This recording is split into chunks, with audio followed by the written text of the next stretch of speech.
Alright, y'all, so I'm back with another Bible reading. I am on Joshua 9 to Joshua 10, and I'm just going to quickly read, I think, probably these 2 pages and maybe 2 more, so like 4 pages today, hopefully.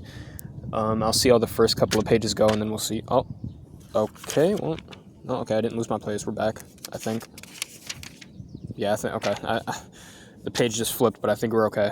Joshua 9, page 186 to 187, so let's start right now.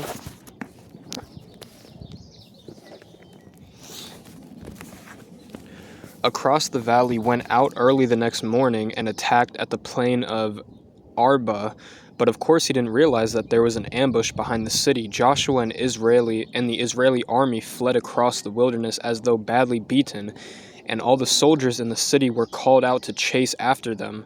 So the city was left defenseless. There was not a soldier left in Ai or Bethel, and the city gates were left wide open. Then the Lord said to Joshua, "Point your spear toward Ai, for I will give you the city." Joshua did, and when the men in ambush saw his signal, they jumped up and poured into the city and set it on fire.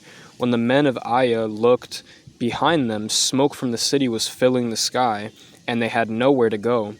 When Joshua and the troops were with him, Joshua and the troops who were with him saw the smoke, they knew that their men had been in ambush. Wait, what? Their men who had been in ambush were inside the city, so they turned upon their pursuers and began killing them.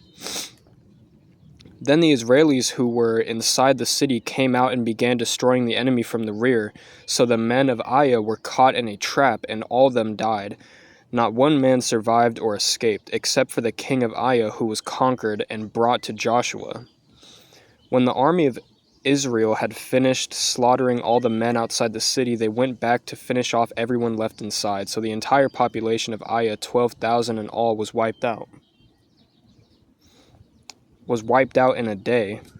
For Joshua kept his spear pointed toward Ai until the last person was dead. Only the cattle and the loot were not destroyed, for the armies of Israel kept those for themselves. The Lord had told Joshua they could. So Ai became desolate mount of refuge, as it still is today. Joshua hanged the king of Ai on a tree until evening, but as the sun was going down, he took the body and threw it in front of the city gate. There he piled a great heap of stones over it, which can still be seen. Then Joshua built an altar to the Lord God of Israel at Mount Ebal, as Moses had commanded in the book of his laws. "Make me an altar of boulders that have neither been broken nor carved." The Lord had said concerning Mount Ebal.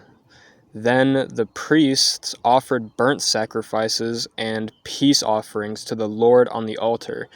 And as the people of Israel watched, Joshua carved upon the stones of the altar each of the 10 commandments.